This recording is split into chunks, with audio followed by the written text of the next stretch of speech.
राष्ट्रीय आर्थिक दुर्बल घटक विद्यार्थ्यांसाठी शिष्यवृत्ती योजना NNMS परीक्षा 2022-23 साली पेपर क्रमांक 2 जो आपण शालेय क्षमता चाचणी किंवा सॅट या नावाने ओळखला जातो, याचे समाजशास्त्र विषयाचे 35 प्रश्न जे आले होते, या सर्व 35 प्रश्नांची उत्तर आपण या व्हिडिओमध्ये विश्लेषणासह पाहणार आहोत. चला तर सुरू करूया.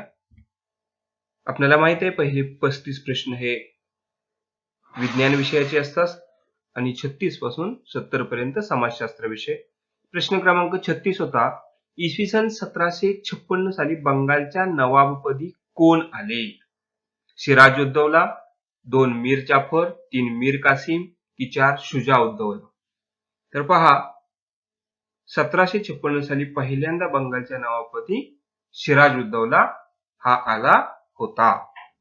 पुढचा प्रश्न, पंढरपूरचे विठ्ठल मंदिर दलितांसाठी खुले करावे यासाठी पंढरपूर येथे आमरण उपोषण कोणी केले? 1 प्राध्यापक NG रंगा, 2 बाबा रामचंद्र, 3 शशीपत बॅनर्जी की 4 साने गुरुजी. तर याचं योग्य उत्तर आहे पर्याय क्रमांक 4, साने गुरुजी यांनी दलितांसाठी मंदिर खुले करावे यासाठी आमरण उपोषण केले. पुढचा प्रश्न, खालीलपैकी चुकीचे विधान कोणते? पहा, 1 चाफेकर बंधूंनी रँडचा वध केला, 2 वांची अय्यर या क्रांतिकारकाने ऍश या ब्रिटिश अधिकाऱ्याला ठार केले, 3 प्रफुल्ल चाकी यांनी किंग्सफोर्डवर गोळी घातली की 4 रासबिहारी बोस यांनी व्हाईसरॉय लॉर्ड हार्डिंगवर बॉम्ब फेकले. तर याचं योग्य उत्तर आहे पहा, म्हणजेच इथं चुकीचं उत्तर आहे पर्याय क्रमांक 3. प्रफुल्ल चाकी यांनी किंग्सफोर्डवर गोळी घातली नाही, तर त्यांनी काय केलं होतं? बॉम्ब टाकला होता, त्यांच्या गाडीवरती बॉम्ब फेकला होता. म्हणून पर्याय क्रमांक 3 हे चुकीचं उत्तर आहे, चुकीचं विधान आहे आणि बरोबर उत्तर आहे. पुढचा प्रश्न, महाराष्ट्रापासून मुंबई वेगळी करायला आपण प्राणपणाने विरोध करू हे विधान कोणाचे आहे? 1 प्रकेयात्रे, 2 शंकरराव देव, 3 इस्मत चुगताई की 4 सुलताना जोहारी. पहा, यामध्ये प्रामुख्यानं या प्रश्नाचं उत्तर आहे पर्याय क्रमांक 2 शंकरराव देव, कारण की यांनी महाराष्ट्रापासून मुंबई वेगळी होऊ नये यासाठी खूप प्रयत्न केले होते. प्रश्न क्रमांक 40, 1857 साली खानदेशात कोणाच्या नेतृत्वाखाली भिल्लांनी उठाव केला? पहा, खानदेशात भिल्लांनी 1 उमाजी नाईक, 2 भागोजी नाईक, 3 बाबासाहेब भावे की 4 कजार सिंग. तर याचं योग्य उत्तर आहे पर्याय क्रमांक 4 कजार सिंग यांच्या नेतृत्वाखाली भिल्लांनी खानदेशामध्ये उठाव केला होता. पुढे, खालील घटना कालानुक्रमे लिहा. पहा, आता प्रत्येक घटना आपण कधी घडली ते पाहूया. सतीबंदीचा कायदा तो कधी झाला आपल्या देशामध्ये? तो झाला होता 1829 साली. त्यानंतर रेग्युलेटिंग ऍक्ट कधी लागू झाला? 1773 साली रेग्युलेटिंग ऍक्ट लागला होता. आणि पीठचा भारतविषयक कायदा हा 1784 साली झाला. आणि विधवा पुनर्विवाह कायदा हा आपल्या देशामध्ये 1856 साली झाला. आता हे जर घटना कालानुक्रमे जर लावायचं म्हटलं तर पहा, पर्याय क्रमांक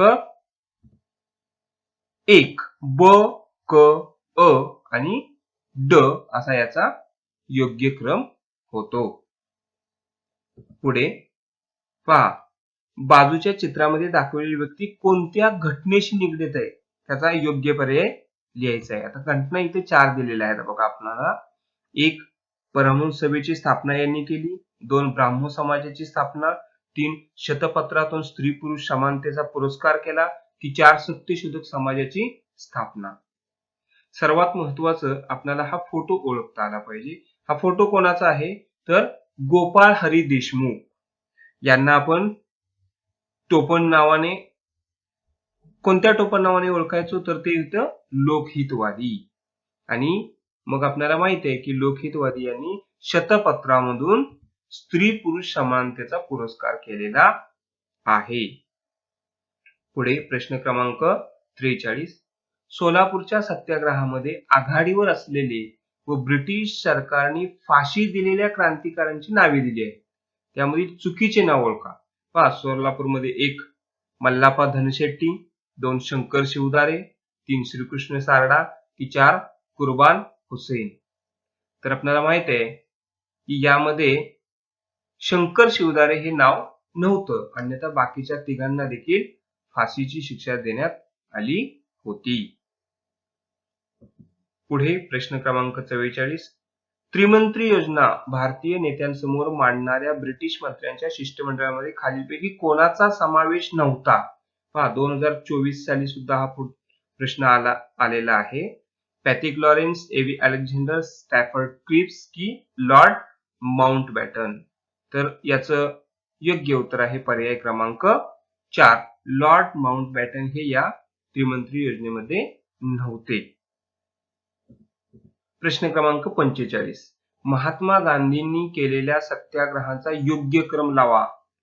पहा, 2025 साली सुद्धा हा प्रश्न विचारण्यात आलेला आहे. पुन्हा आहे तसा. 1 खेडा सत्याग्रह, तो कधी झाला तर 1918 साली झाला. दुसरं असहकार चळवळ. पहा, 1920 साली असहकार चळवळ गांधीजींनी सुरू केली. दांडी यात्रा कधी केली तर 1930 साली त्यांनी दांडी यात्रा सुरू केलेली होती. आणि चंपारण्य सत्याग्रह, गांधीजी भारतात आल्यानंतर पहिल्यांदा त्यांनी चंपारण्य सत्याग्रह केला, तो म्हणजे 1917 साली. आता याचा योग्य क्रम लावला तर आपल्याला उत्तर समजेल की पर्याय क्रमांक 3 ड अ ब क हे योग्य उत्तर आहे. पर्याय क्रमांक 3. पुढे खालील घटना कालानुक्रमे लिहा. पुन्हा पहा, या परीक्षेमध्ये घटना कालानुक्रमे लिहिण्याचा तिसरा प्रश्न आपल्याला इथं दिलेला आहे.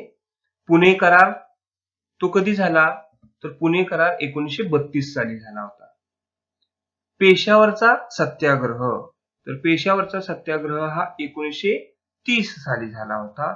दुसरी गोलमेज परिषद कधी भरली होती तर 1931 साली भरली. आणि क्रिप्स योजना ही अगदी शेवटी स्वातंत्र्य मिळवण्याच्या पूर्वी 1942 साली घडलेली होती. आणि मग हे कालानुक्रमे जर लावलं तर याचं योग्य उत्तर आहे पर्याय क्रमांक 2 ब क अ आणि ड. पुढे प्रश्न क्रमांक 47. महात्मा गांधीजींना अभिप्रेत असलेल्या सत्याग्रहाचे खालीलपैकी कोणते उद्दिष्ट नाही? पहा, उद्दिष्ट नाही हे आपल्याला उत्तर शोधायचं आहे. सत्याचा न्यायाचा आग्रह धरणे हे योग्यच आहे उत्तर. अन्याय करणाऱ्या व्यक्तींचे मतपरिवर्तन करणे. 3 अहिंसेच्या मार्गाने सत्य व न्याय याची जाणीव करून देणे. की 4 हिंसा व असत्याच्या वापराने न्याय मिळवणे. तर पहा, गांधीजींनी नेहमीच अहिंसेचा मार्ग निवडलेला होता, म्हणजेच पर्याय क्रमांक 4 हे इथं योग्य उत्तर आहे. कारण त्यांनी कधीही हिंसा किंवा असत्याचा मार्ग निवडला नाही. पुढचा प्रश्न. अफजल खानाच्या परिपत्यानंतर शिवाजी महाराजांनी आदिलशाहीतील कोणते किल्ले जिंकून घेतले ते खाली दिले आहेत. त्यामधील चुकीचा पर्याय लिहा. 1 वसंतगड, 2 भुदरगड, 3 पन्हाळा की 4 खेळणा. तर पहा, याचं योग्य उत्तर आहे भुदरगड. भुदरगड हा चुकीचा पर्याय इथे दिलेला आहे. पुढचा प्रश्न. सेफ डिपॉझिट लॉकर सिस्टीम हे युद्धतंत्र खालीलपैकी कोणी वापरले? खंडेराव दाभाडे, धनाजी जाधव, नेमाजी शिंदे की महाराणी ताराबाई. तर याचं योग्य उत्तर आहे पर्याय क्रमांक 4 महाराणी ताराबाई यांनी सेफ डिपॉझिट लॉकर ही सिस्टीम किंवा हे युद्धतंत्र वापरले. प्रश्न क्रमांक 50. गोपाळ हरी देशमुख यांनी कोणत्या साप्ताहिकातून लिहिलेली शतपत्रे यामधून सामाजिक व सांस्कृतिक विषयावर भाष्य केले आहे? पहा, गोपाळ हरी देशमुख यांनी कोणते साप्ताहिक सुरू केले? प्रभाकर, निबंधमाला, जनता की ज्ञानोदय? योग्य उत्तर आहे प्रभाकर. पुढचा प्रश्न. पैशांसंबंधीचे प्रस्ताव आर्थिक मानले जातात व असे सर्व प्रस्ताव प्रथम कोणत्या सभागृहात मांडले जातात?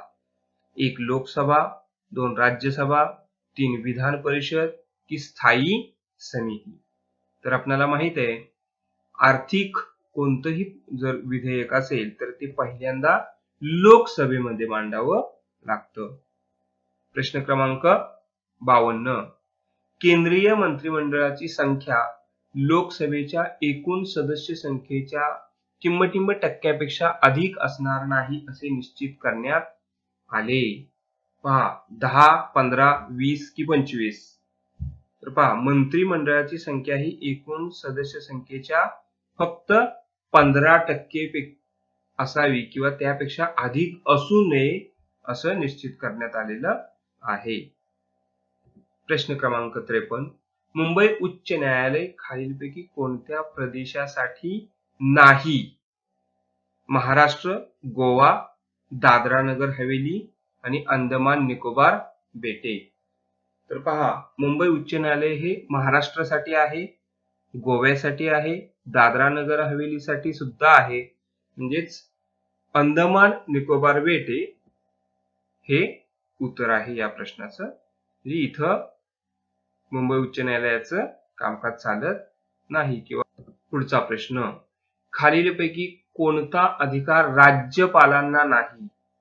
1 विधेयकाचे कायद्यात रूपांतर करणे, 2 विधिमंडळाचे अधिवेशन बोलावणे, 3 कायदा निर्मितीसाठी अध्यादेश काढणे की 4 मंत्रिमंडळातील सदस्य ठरविणे?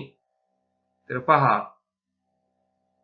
अगदी सोपा प्रश्न आहे. याचं उत्तर आहे पर्याय क्रमांक 4. मंत्रिमंडळातील सदस्य ठरवणे हा अधिकार राज्यपालांना नसतो. प्रश्न क्रमांक 55. खालीलपैकी कोणता विषय संघ शासन व राज्य शासन दोन्हींमध्ये आहे किंवा दोन्हींकडे आहे? पहा, पुन्हा हा रिपीट झालेला आहे प्रश्न 2025 साली. संरक्षण, चलन व्यवस्था, शिक्षण की तुरुंग प्रशासन? तर याचं योग्य उत्तर आहे शिक्षण. शिक्षण हा राज्य शासनाकडे देखील आणि संघ शासनाकडे देखील दोन्हीकडे याचे अधिकार आहेत. प्रश्न क्रमांक 56. टिंबटिंब प्रकारचे ढग वादळाचे निदर्शक आहेत. अल्ट्रोस्ट्रॅटस, क्युम्युलोनिंबस, निम्बोस्ट्रॅटस की सिरोस्ट्रॅटस? आणि याचे योग्य उत्तर आहे क्युम्युलोनिंबस. प्रश्न क्रमांक 57. खालीलपैकी कोणता घटक वाहतूक सुविधांचे क्षेत्र नाही, जे वाहतूक सुविधांशी संबंधित नाही? 1 petrol pump, 2 bus stand, 3 bank office की 4 रेल्वे स्टेशन? पहा, अतिशय सोपा प्रश्न आहे हा. पेट्रोल पंप, बस स्टँड किंवा रेल्वे स्टेशन हे वाहतूक सुविधांशी संबंधित आहे, परंतु बँक ऑफिस हे वाहतुकीशी संबंधित नाही. प्रश्न क्रमांक 58. पृथ्वीच्या परिवर्तनाचे परिणाम योग्य क्रमाने कसे अनुभवता येतात? बरोबर पर्याय ओळखा. म्हणजेच पृथ्वीचे परिवलन, पृथ्वी फिरते त्यानंतर काय होतं पहा, सूर्योदय, मध्यान्ह, सूर्यास्त, मध्यरात्री. पहा, खालचे सर्व जर पर्याय आपण पाहिले तर आपणाला पर्याय क्रमांक 1 हाच योग्य आहे, कारण की पहिल्यांदा सूर्योदय होतो, त्यानंतर मध्यान्ह म्हणजेच दुपार होते, त्यानंतर सूर्यास्त होतो आणि मध्यरात्र होते, म्हणजेच पर्याय क्रमांक 1. प्रश्न क्रमांक 59. पाण्याचे बाष्पात रूपांतर करणारी प्रक्रिया म्हणजे? टिंबटिंब होय. पाऊस, ढग, सांद्रीभवन की बाष्पीभवन? अगदी सोपं आहे. पाण्याचे बाष्पात रूपांतर होतंय म्हणजेच त्याला आपण बाष्पीभवन असं म्हणतो. प्रश्न क्रमांक 60. पृथ्वीवरील उत्तर गोलार्धातील उन्हाळा ऋतू कालखंड योग्य पर्याय कोणता? पहा, उत्तर गोलार्धाविषयी इथे विचारलेला आहे. मार्च ते सप्टेंबर, सप्टेंबर ते मार्च, जून ते डिसेंबर की डिसेंबर ते जून? याचं योग्य उत्तर आहे पर्याय क्रमांक 1, मार्च ते सप्टेंबर. पुढे प्रश्न क्रमांक 61, क्षेत्रफळ अभ्यास महत्व विसंगत विधान कोणते? पहा, म्हणजे क्षेत्रफळाचं जे काही महत्व आहे ते कोणत्या विधानामधून स्पष्ट होत नाही? 1, भौगोलिक संकल्पना जाणून घेता येतात. 2, मानव व पर्यावरण सहसंबंध जाणून घेता येतो. 3, भौगोलिक घटक व प्रक्रिया प्रत्यक्ष अनुभव घेता येतो. 4, भरपूर साक्षरता वाढीचा अनुभव देता येतो. पहा, विसंगत विधान क्षेत्रफळाविषयी यामध्ये कोणता असेल तर ते आहे पर्याय क्रमांक 4, भरपूर साक्षरता वाढीचा अनुभव देता येतो. हे क्षेत्रफळाची विसंगत असे एक विधान आहे. प्रश्न क्रमांक 62, योग्य जोडी गट पर्याय ओळखा. 1, सिलिका. सिलिका म्हणजे काय? निकेल आणि सियाल? नाही. सिलिका म्हणजेच आयर्न सियाल? नाही. सिलिका म्हणजे ॲल्युमिनियम आणि सियाल, आणि सिलिका म्हणजे मॅग्नेशियम आणि सियाल. तर सिलिका म्हणजे Si सिलिका आणि Al ॲल्युमिनियम, म्हणजे पर्याय क्रमांक 3 हे योग्य उत्तर आहे. पुढे प्रश्न क्रमांक 64, भारताची प्रमाणवेळ कोणत्या रेखावृत्तावरील वेळेनुसार ठरविली जाते? तर आपल्याला खूप चांगलं माहित आहे की भारताची प्रमाणवेळ ही उत्तर प्रदेश या ठिकाणाहून अलाहाबाद या शहरातून जाणार 82.5 पूर्व रेखावृत्त जे आहे त्या पूर्व रेखावृत्तावरून आपली भारताची प्रमाणवेळ ठरवली जाते. प्रश्न क्रमांक 64, लॅब्राडोर शीतप्रवाह कोणत्या महासागरात आहे? पॅसिफिक, दक्षिण अटलांटिक, हिंदी की उत्तर अटलांटिक? तर लॅब्राडोर हा शीतप्रवाह उत्तर अटलांटिक महासागरामध्ये आहे. प्रश्न क्रमांक 65, खालीलपैकी कोणता घटक लोकसंख्या वाढीशी निगडीत नाही? 1, जन्मदर, 2, मृत्यूदर, 3, भाषा की 4, स्थलांतर?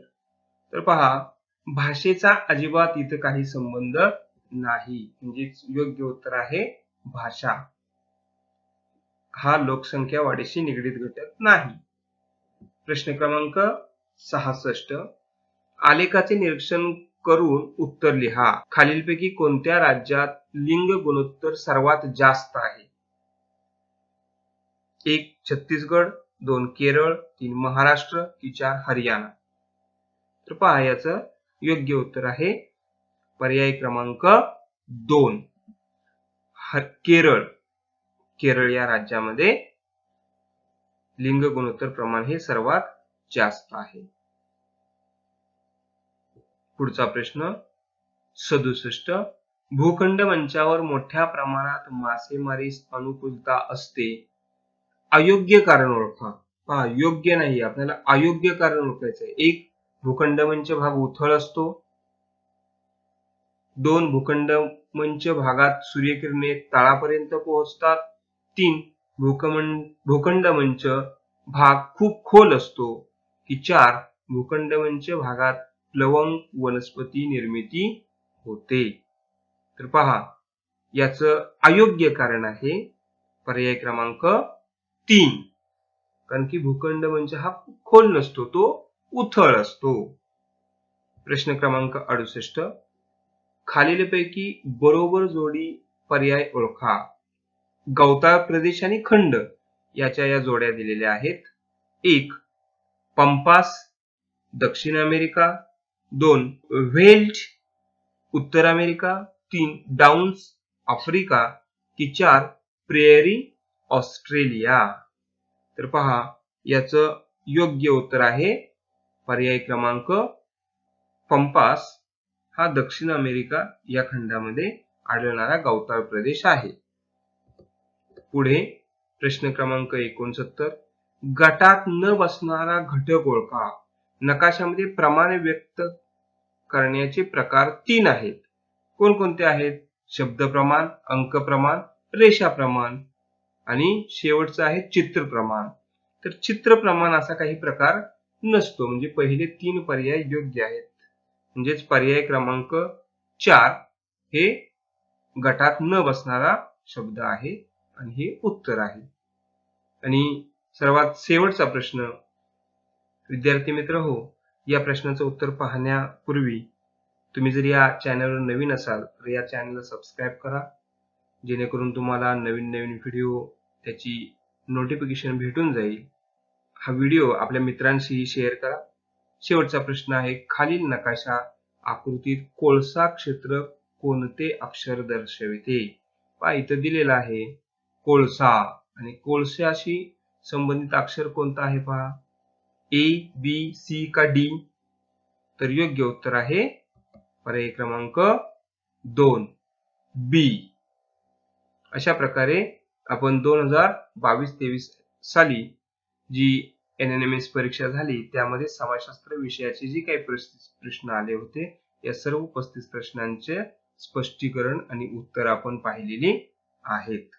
Like, share to this video and subscribe this YouTube channel.